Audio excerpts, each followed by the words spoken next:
Hello, everyone. Thanks for joining us. I am super excited you're with us today. It is a good day, good time of year. We just passed Easter and then also tax day. So that could be good or bad depending on where you fall in that. But I would say thank you to all the truckers that delivered like maybe liquid sanity. I would be curious to see if the price of wine and alcoholic drinks go up either during the week of taxes or after. That'd be an interesting stat for me to see, but I appreciate you joining us. So today, as always, you've got myself, Cameron, as the host. With me, I've got special co-host Ryan. Ryan, how are you? I'm doing great. Thank you. Thank you. Yes, sir. And Ryan just got Invisalign, so if he stumbles over his words or gets tongue-tied, it's because he has new things going on in his mouthpiece. Navigating new terrain.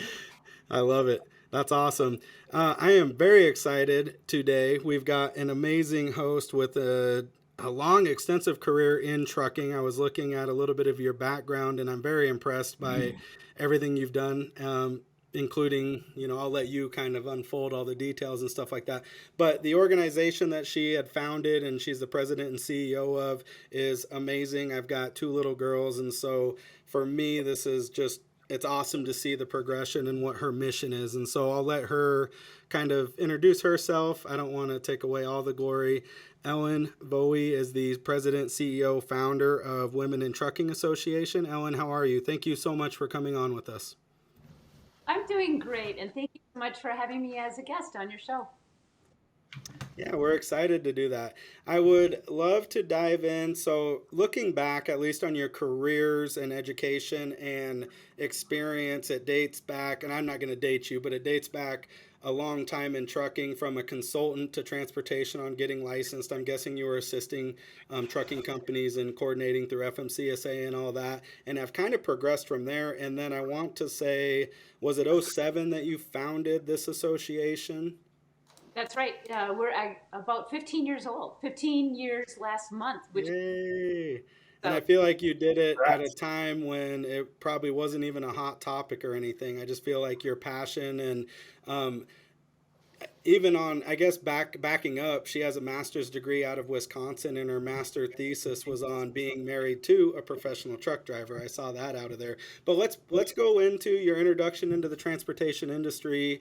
What led you to that? Did you have family? How'd you kind of go that route? And then let's kind of go through some of the past progression which led you to the point of starting and founding the association. sure. I'll give you the short version, but I'm actually going to go all the way back to high school. And in high school, my career goal was broadcast journalism, believe it or not. And I actually did go to technical school for broadcast journalism. Found out that disc jockeys don't make very much money. Anyway, I in high school I had taken shop classes, and so I got a job at a steel fabricating plant doing or drawing material handling equipment. And it was interesting drawing pallets and cantilever racks and things like that. But they came to me one day and they said, "We'd like to move you into the traffic department and we'll send you to school for traffic and transportation management." I thought, okay, that sounds good. So they made me the assistant traffic manager. I earned my diploma in traffic and transportation management. And then when my boss left, I was the traffic manager, and I was at the ripe old age of 19. And we had three trucks, and I was responsible for all the inbound raw materials, steel, and all the outbound material handling equipment. But that training, that education launched when I started my family. Then I did consulting to trucking companies. So for about 18 years, I did licensing and permitting for motor carriers. And as you mentioned, during that time, I also got my bachelor's and then my master's in communication, undergrad in journalism. But I got a job for I was on the board of directors of an organization called Trucker Buddy. You might have heard of it. It's a pen pal program where truck drivers send postcards to elementary classes. So I ran that for 6 years. And then I was recruited by Schneider National. And they said, figure out how to attract and retain non traditional groups. And that included women, returning military, seniors, and Hispanics. And so my job was to figure out what brings people into the industry, what makes them leave, what are the irritants. And I started doing my research on women. And at the time, I was getting my pilot's license, and I belonged to a women's aviation organization. And I thought, well, why isn't there anything for women in the trucking industry? So in 2007, while I was still working at Schneider, I put together board of directors, got all the paperwork drawn, and we had our first board meeting. And Women in Trucking was born in March of 2007. So since then, obviously, Women in Trucking is a full time job. And we've grown unbelievably in 15 years. We now have about 6,600 members in 10 countries, and about 15% of our members are men who join because they support our mission. So, and quickly, the That's mission is great. threefold. The mission is to encourage the employment of women in the industry, to address obstacles that might keep women from succeeding, and then the third part is to celebrate success. So that's our mission. Yeah, and that's what attracted me to you guys when I saw the stuff come through LinkedIn. I actually found Ellen through LinkedIn, so social media is good for something other than looking at world news and all the other negativity and everything that goes on. And I love the mission. I support it. I've got two girls that are near and dear and kind of my reason why and make me push to be better every day. And I know that I've got two little people looking up to me. And so for the mission and what you're on, I fully support it. And I am so grateful that there are people like you that are front and center running that. I also had a shout out for your association from Next Generation in Trucking. One of the things during a podcast we had with them, if I recall, kind of led down that path of how come the percentage are more male to female, and not necessarily only to drive. It's just getting in, I think, to the industry in general, and that was something that they were trying to uncover and promote for the opportunities for female, or I love how you put it, for the non-traditional way. And I think it's such a great industry. There's so many avenues, there's so many great things that it can provide for a family, for a career, for personal growth, business growth, and everything that comes along with it. So before we get too far, and I know you mentioned you watched a podcast in the one of our old ones, we always like to ask, since we are in the trucking industry and we deal with truckers, what would your CB handle be if you don't have one? What do you think? Actually, I did have it was Ohio DJ because I was a disc jockey in Ohio. So my handle was Ohio DJ many years ago. So Perfect. It lives on. We love it. yep. I like it. That's cool. Going back to a little bit of, this is obviously near and dear to you and passion inspired, especially as you started your research.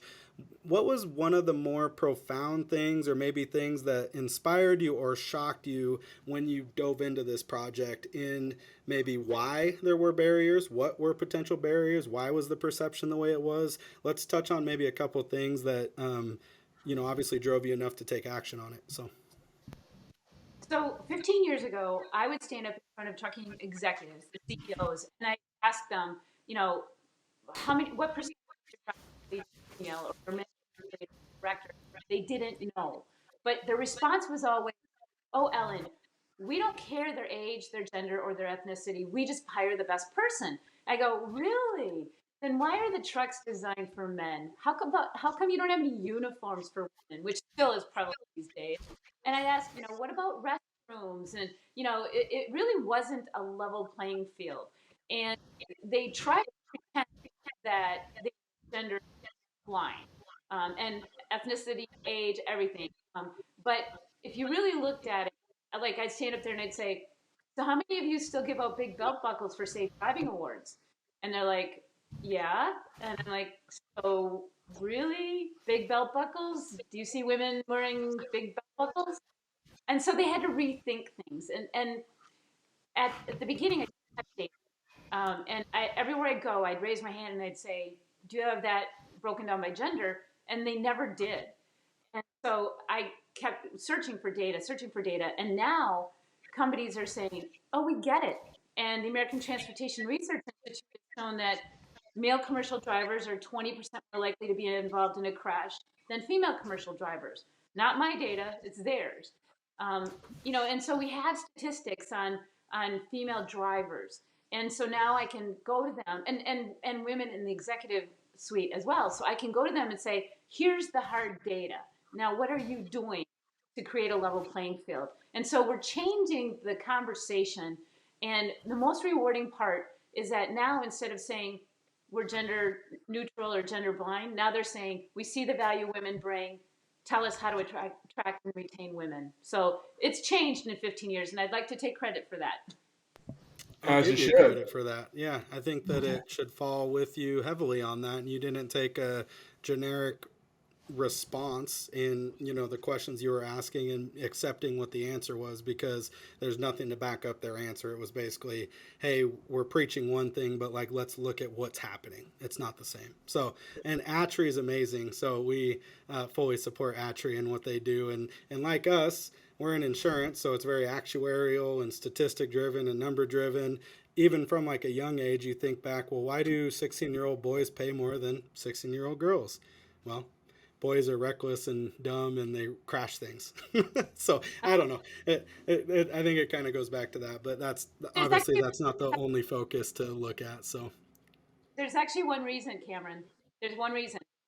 Women take fewer risks, and that's it's because of the way we're wired. We yeah, activate the amygdala much quicker than men do, and that's the fear factor. So we take fewer risks, and that's why women are safer, and also even in the boardroom by right. taking fewer risks. You ask questions differently, so we think. Excuse me, we think differently. Yes, 100%. And we need that. And some of the most valuable mentors in my life have been women. My grandmother and then other business mentors throughout my career have been female. Not that I place emphasis or weight on one over another. I just kind of take it for what it is and who's helped and what's shaped and molded me, to who I am today. So I think that that is amazing. So awesome. What is in the early years? You've come a long way. What were some big obstacles that you had in the early years of the mission and getting the association out and getting adoption from the industry? That's a good question because getting the adoption from the industry was the biggest obstacle. First of all, when I started Women in Trucking, what were we in? A recession. It was 2008. It was the end of 2007, beginning of 2008. So that was difficult. Secondly, nonprofits don't normally last. I mean, I think like 80 some percent never make it. And so a lot of companies said, be watching you, Ellen, and we're going to see if you're viable and if you really walk the walk and really push your mission. So the goal the first year was to hit 500 members, and we did. And so we had to prove. I mean, a lot of people trusted me. I had to twist a lot of arms, but once we proved ourselves and said that we really were in this for the long run and we really were mission driven, we started getting the attention and the respect, and it just truly blows my mind to think that if you had told me 15 years ago that I'd be reporting to a board of directors with Amazon and Walmart and Daimler and Great Dane, some of these huge companies, I flabbergasted, but they really do support our mission, and that's why they're part of Women in Trucking. Yeah, that's awesome. And I think that that would be a challenge or an obstacle in any early venture, but perseverance and I'm guessing consistency. And you showed up every single day pushing the mission and stayed true to who you were from day one. Is I didn't I wasn't aware of it just because of probably my age. I was in high school and stuff coming out of it. So my the exposure I do have though for that is my aunt and uncle team drove, and I had grew up with them in a semi, and they would team drive from the Pacific Northwest, and like I just heard them going to Florida was kind of the common route there. And so for me, I guess I didn't know any different. It's like, oh, women drive truck, men drive truck. Um, but then I think as you become more exposed to the industry or just different industries, you start to realize there potentially is inequalities and the numbers and statistics. You're right. Now it's a good thing you're keeping stats on all this stuff and you have the statistics available. Now you can start addressing and fixing and evening up the opportunities and giving more resources and availability. And how do you attract younger people, females, your non-traditional driver, and especially with such a great industry. I think it's got highlighted obviously through COVID. It's got a little bit more praise than it has in the past, and the stigma's removed a little bit. But it's such a great industry, and just folks don't. I just don't think they realize or understand it. So That's our biggest obstacle. is the image. A lot of women don't tractor trailer think that they get it. So we have to tell stories. We have an image team, we have members of the month. We have to share those stories and have women talk about what they do. Our image team also does ride-alongs. They give rides to media, elected officials. We're giving the new FMCSA administrator, Robin Hutchinson, a ride. We're giving our Senator Tammy Baldwin a ride because she helped write some legislation to create the Women of Trucking Advisory Committee at the FMCSA. We've given rides to Diane Sawyer, lots of Wall Street Journal, USA Today, but we have to tell our stories. If we don't tell our stories and have women share what they love about their job, other women aren't going to look at them and think, maybe I could do that. Yeah, absolutely. And resonating with the brand and the story and sharing that you're not alone and sharing what it could be. What was one of the biggest failures that you've had and what did you learn from that? Because I think successes are easy to celebrate and obviously milestones are important. You set goals. You had mentioned for the 500 members, you hit it, achieved it. And I'm sure there's a progression of goals that map out through the last 15 years, which I have no doubt are very impressive. But let's hear about a failure, something that held you back, something that drove you to overcome an obstacle and something that you learned from? You mean in my life or in my personal career or my Whatever you professional want to career? share. I mean, I think they're, for me, as um, the owner of a business, so I run and own Valley Trucking Insurance, and this podcast was founded with Ryan, myself, and one other guy we work with as like a way to give back and be a passion project. But for me, work and life, there's a balance, right? I don't want to say, or harmony, I guess is actually a better word, because balance, you're kind of at a zero sum, but harmony works in unison with like what you do in your day to day, your business, your career, your family, what everyone is around you. So it could be either, whatever you want to share. Well, I would say that one of the times I struggled the most was after I had started Women in Trucking, and I'm still working at Schneider, and I was manager of recruiting and retention programs. And what happened in 2007, 2008? There was no turnover because drivers weren't leaving. And so one day I was eliminated along with 300 people at Schneider, and I had already started Women in Trucking, but I didn't have to get paid. I had an employee. And so they gave me a pretty good severance package. And so I said, I have, X number of weeks to make Women in Trucking work. And if it doesn't, I got to go get a job.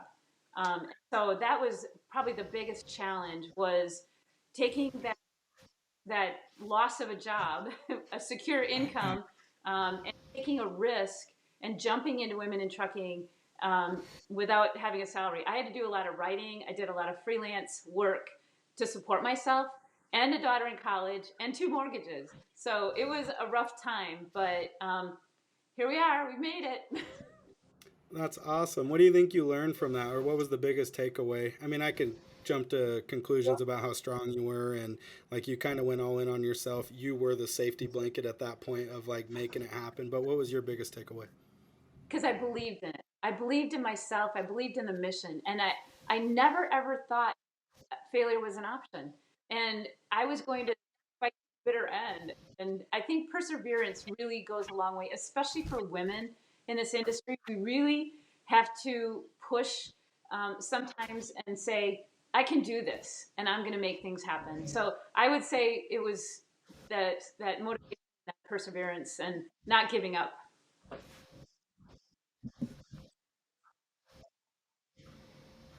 Yeah, awesome, awesome, awesome. Now, I have a question kind of based on challenges as well. So, obviously, I mean, humans are resilient, women are resilient, and obviously there are a lot more, there are stigmas on men and women, but there are a lot more challenges based on those stigmas placed on women in society. As we move forward and people's minds are opening, and I would like to think that the idea of women and society as equal in society is improving. There's definitely a lot of work to do. What do you see as challenges in the near future? Because I think we've kind of gotten over some of the initial humps, but obviously there's a lot of ironing out to do. What do you see uh, in the workforce in Well, general, I'll but tell you also that obviously trucking specifically? we are our biggest critic. You've heard the statistics probably that Hewlett Packard did a study that women won't apply for a job or a promotion until they have 100% of the qualifications, where men will apply at 60%. And that's because as women, we're perfectionists and we need to check off all the boxes. So we think we need to be over prepared. We think we need to be more experienced than maybe what we really need. And we don't trust ourselves to take that risk. And so my goal is to empower women and say, just believe in yourself. You can do this, and don't let someone hold you back.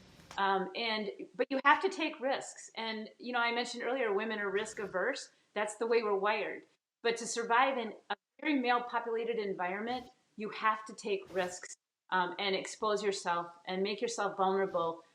But you will succeed. And then when you hit those limits, then you set more limits. I mean, you keep pushing yourself further. I mentioned earlier that I was getting my pilot's license, and I did. And the year, the year I turned 50, I finished my pilot's license, went to school and got my CDL, and then I thought, well, I might as well go get a motorcycle license. So I went and got a motorcycle license, and then a friend of mine said, "Do you want to go skydiving?" And so I said, "Sure." And so I learned how to skydive in 1 year, and my dad was worried about me, and my daughter said, "Mom, are you dying?" She thought I was like checking my bucket list, and I said, "No, actually, I'm living, and it's pretty good." And Yeah, just, quite the opposite. Yeah, it sounds like a Been listening country to a lot song of for Food sure. Rock. And then for the skydiving, did you pilot the plane that you skydove out of? Okay, no, that's good. no. But my first jump was on. So, and then I went back 2 weeks later, did my second jump, and it was fun. That's impressive. Yeah, super impressive. Yeah, it's a really cool That's experience. awesome. That makes me happy. Like I get excited hearing about that just because I know the effort and the time and the preparation and the amount that you had to probably put into that. It's not small. That's a significant investment of an application to yourself. So kudos on that. That's really, really good. I love Thank that. you. Let's shift gears. We spent a lot of time, I think, in the past on what brought you to this point, and I love it was an amazing kind of story thus far. What are we at in our current, I guess, let's say, I don't want to say climate, but where we're at currently in the association? What are some initiatives that are like pressing right now? And then and then we'll go to the future here pretty quick. But what's something that you're working on now that you're excited about, passionate about? What is progressed? Where are we at with things? So one of the things that we've done recently is created chapters. So Women in Trucking will now have chapters, regional and local chapters, so that the conversation can continue long after our conference. So I'm excited about that. We had our very first chapter meeting in January. Another thing that I'm really excited about, and if you haven't seen the photo, you need to look at our website. We have a new driver ambassador tractor trailer. And based on the votes, the name is Whitney, W-I-T, Whitney. And Kelly Lynn McLaughlin is our driver ambassador. But our trailer is branded, and it's got a superhero, a woman on the side. And inside, we've got a hands-on learning environment and a simulator. And so it's a traveling display about what are the myths about trucking. Do you have it in your DNA to be a driver, a technician, or in the industry, logistics? And so it's a traveling classroom complete with simulator, and we're so excited about that. We want to get that out more. It's still getting finished. The back door is getting put on. We did have it at Mid America, but it wasn't quite done. And then more ride-alongs. I mentioned we're going to give FMCSA Administrator Robin Hutchinson. My goal is to give Pete Buttigieg, the secretary, a ride along because he needs to. It always amazes me that our regulators haven't experienced any small bits of a life of the people they're regulating. And so we try to give them rides so that they can go out with a driver and ask a lot of questions and learn a little bit. So those are three of the major ones. Lots of stuff coming down the pike. I mean, we've got a new mentoring program that we started, and that matches new drivers with seasoned drivers and helps them through because a lot of our drivers leave in the first 6 months. So we're going to keep that from happening. And then we just finished our microsite on our website that's for drivers. Any driver, they don't have to be a member. They can just come and ask a lot of questions like, how do I choose a school? How do I choose a carrier? What types of trailers are there that, for freight that I can haul and things like that. So it's really about educating and informing and being a resource. I want women in trucking to be the resource for the industry and government to come to get information. Yeah, and I think it will be, and I think it's so impactful for the politicians and folks holding seats that they do truly understand what they represent, right? Or even oppose. Some might not align with views of either your organization or others, or like the industry as a whole, but it just helps everybody. The more informed, the more educated, the more, I guess they could better represent and make a better decision for the industry. So I think it's cool too doing the simulator thing because that kind of will engage a little bit of the younger crowd, my guess. So my daughter, who's 10, it's all about video games and engagement with their friends and that kind of stuff. So I think that would be a really neat way to get somebody involved and just open up, if you did in conjunction with, I guess, Next Generation in Trucking, or go to elementary and the job fairs and like wherever you can get exposure to. How neat is that? You just get them up there and get in, feel it, play, check out a truck, check out a big rig. As a kid, I was in the shop, with family, and I was fortunate enough to go climb up and play with it and be able to get exposed at a young age. But I guess similar to a fire truck as a kid, right? You get to go hop up in the fire truck. That's a big deal. And I think that would start to raise awareness that way. I think that is awesome. You had mentioned Well, something there. How come you think, and I well, wait. don't know what go ahead. Can I two other things because you talked about next gen a couple times, and Lindsay Trent, Yeah. love her. And Dave. So two things, yeah, Dave. Dave actually brought two of his female driver students to our conference. But two things that we've done to encourage young girls. Um, First of all, we created a truck driver doll, Claire the truck driver doll, and we've sold thousands of Claire the truck driver doll. And there's Cool. even a Facebook page Claire. So like drivers take Claire with them and then take pictures of Claire in the Yeah. truck or on the truck delivering.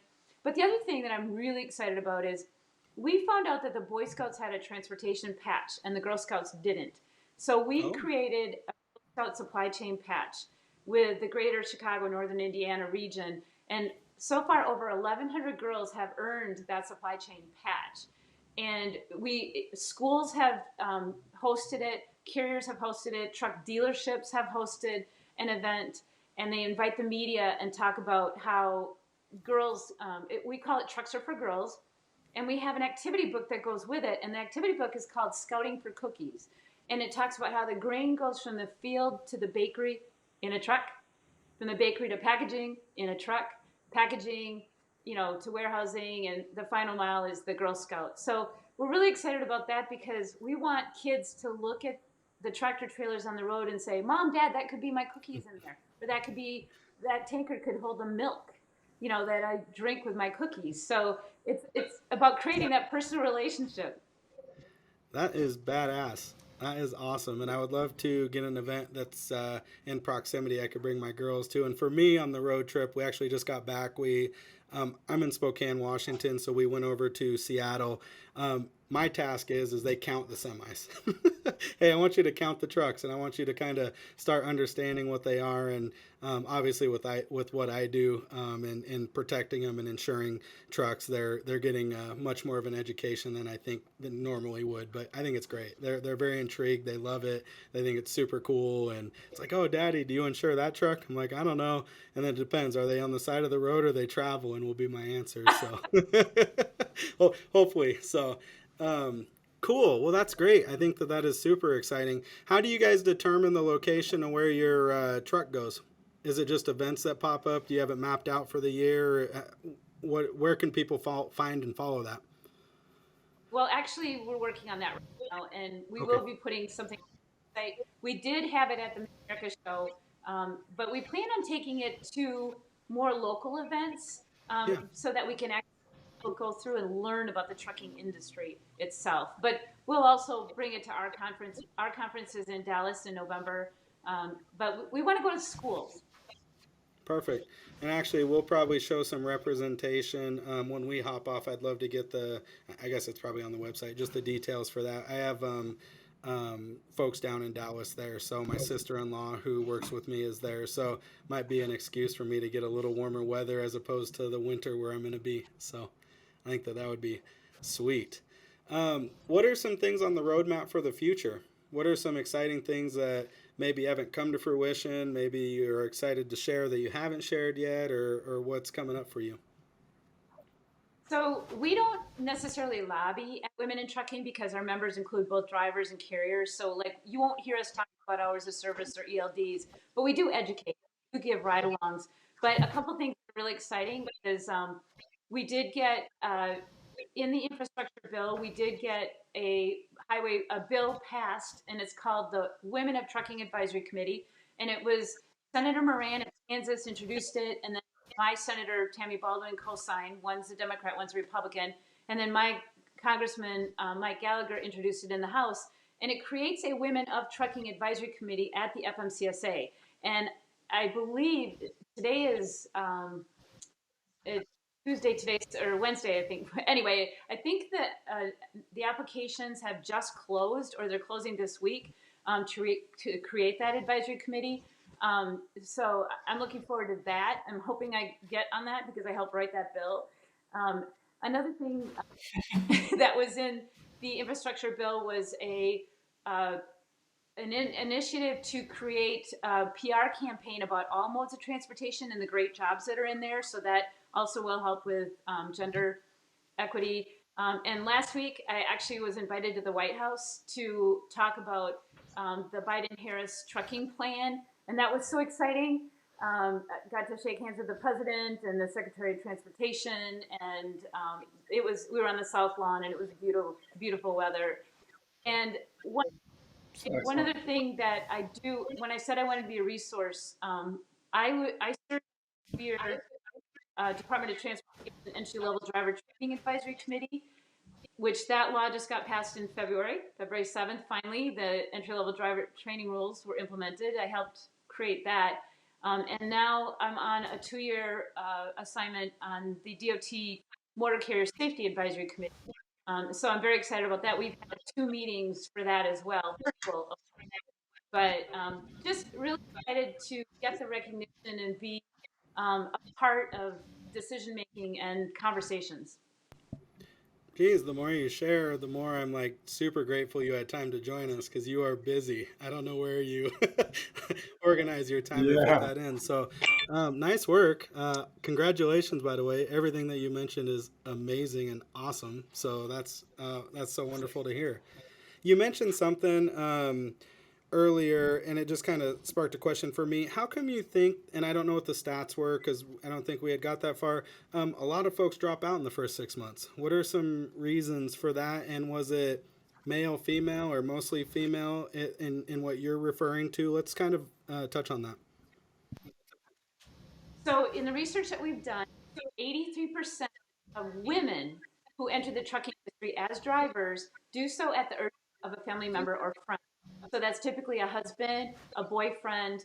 The average female who comes into the industry is about 50. So, that means her children are grown, and somebody says, hey, go get your commercial driver's license and come out on the road. So, that means that she already knows what the lifestyle is like, right? She already knows because somebody explained that. The highest turnover is for men. Men who come into the industry because they see an ad, it's like, oh, make 47,000 your first year after 3 weeks of training. For men, the reason they leave the industry, it's because of family time. That's not the reason for women. Women understand they're not going to see their families, plus they're typically older. So the big churn is with men, and the reason is because the expectations aren't set correctly. They really don't understand what they're getting into. And so for men to leave because of family time, um, women will leave the industry because of safety, that they don't feel safe, and that includes personal safety. But so the churn is with men who weren't, the expectations that they had of the industry did not match reality. Right. Yeah, I mean, I'm actually kind of in a way, oddly surprised to hear that, but I've actually had some of my clients even say the same thing. You know, they don't get enough time with their family and they just can't really justify it. So that actually makes a lot of sense. But I am actually very interested in what you were mentioning about personal safety for women. I don't know if this is something you want to touch on, but are there things that maybe we're trying to do? I know that obviously there's some societal changes that probably need to happen there on a larger scale, but are there some things that your organization maybe is taking part of to try to help increase at least feelings of safety and hopefully overall safety of women in the industry? Absolutely. So there's three areas of safety, and the first one is how well maintained is the equipment. So if you go to a company and the equipment's not well maintained, that's not safe. Being broken down on the side of the road is not safe. It's not productive either. The second part of it is, where are you sending your driver?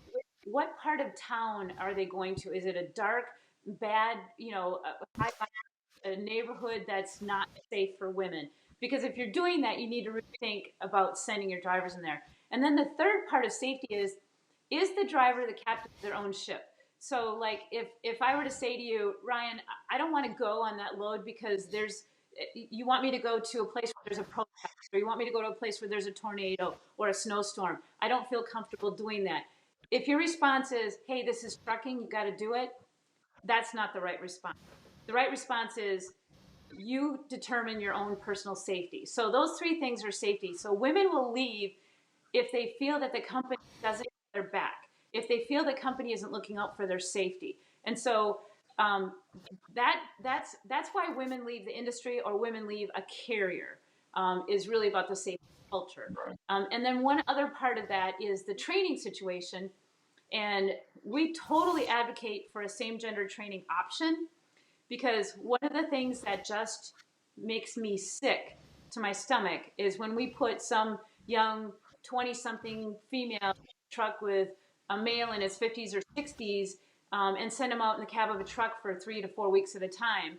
And, and there's a sleeper berth right there. And so if a female comes to a carrier and says, I feel more comfortable with a female trainer, we should accommodate that. Yeah.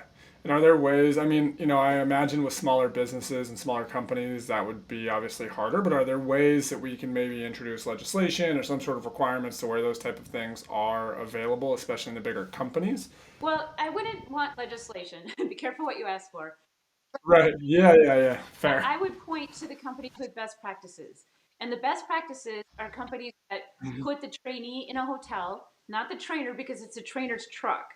So they'll put the trainee in a hotel, or they send them out in day cabs, so they're not spending the night in the cab of the truck. Um, or they'll find a way to separate them somehow. And to me, those are the best practices.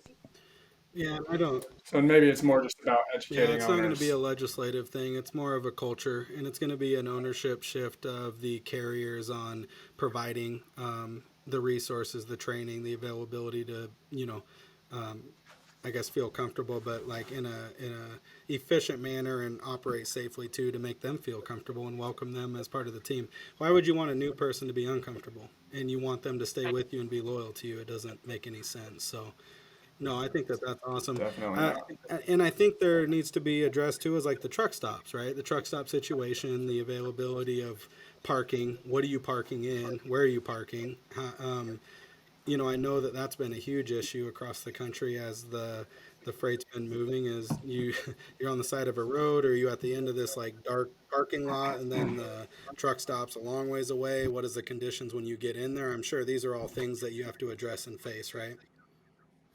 We actually do. We work with the truck stops on safety and security and amenities.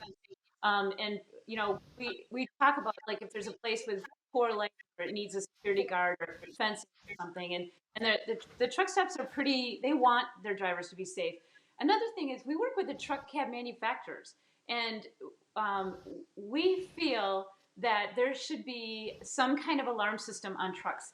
Like I have in my home, if somebody were to try to break into my house, and if I'm not here, first they're going to call me, then they're going to call someone else, and if I don't answer, then a cop will be at my house in 2 minutes.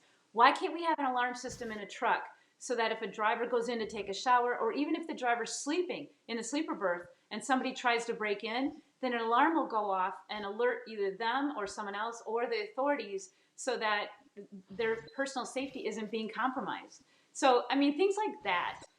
And we do self defense classes at our events. We bring in self defense experts who talk about avoiding, don't walk between cars, don't park in the back, try not to get out at night, and carry your cell phone and things like that. So personal safety is a very high priority for female drivers. Not that it's not for men, but women are a little bit more vulnerable than their male drivers.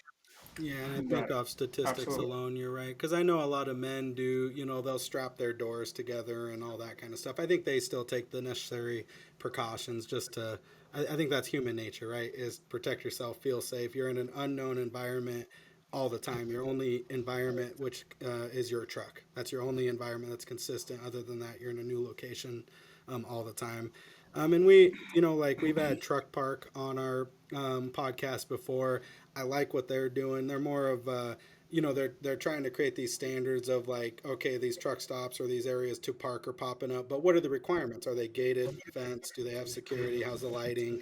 I think those things are all super valuable. So I think that is awesome. So, um, what is so for folks that want to get involved, want to learn more? I know for me, I just followed on LinkedIn and I kind of did my research from there. But what's the best way to connect with you guys and stay informed and stay on top of things that are going on?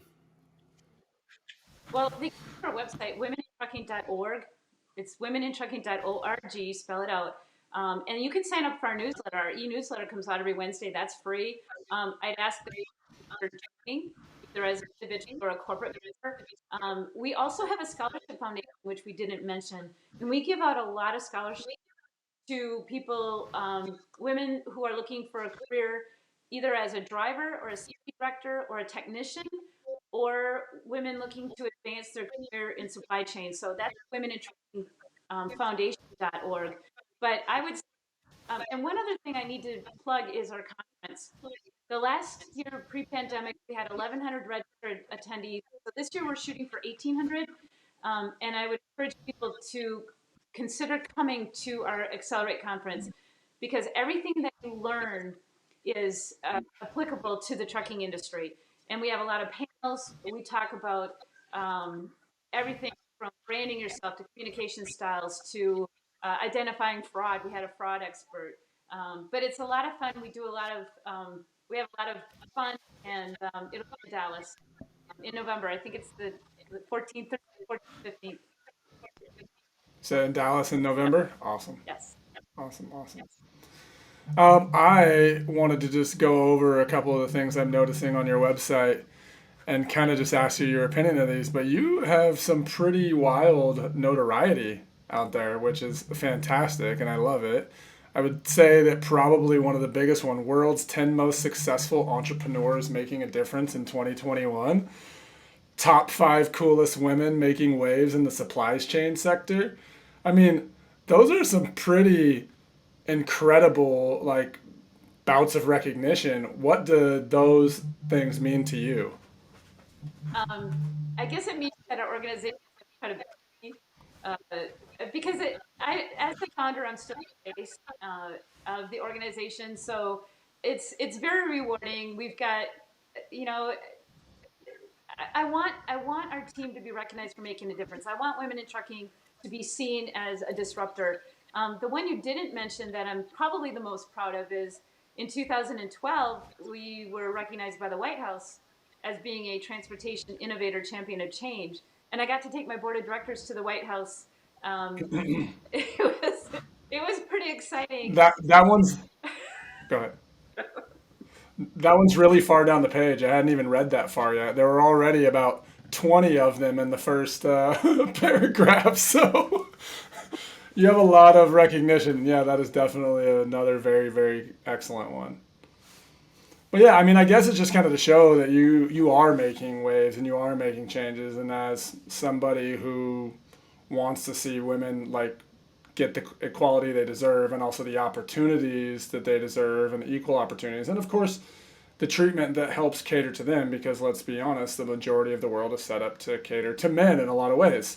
still in 2022. So I think you're doing excellent, and I just kind of want to take a second to recognize you for, I mean, literally, I could probably read for 5 minutes and maybe not finish this. So good work. Well, thank you very much. I've had a long career, so Yeah. it's taken years.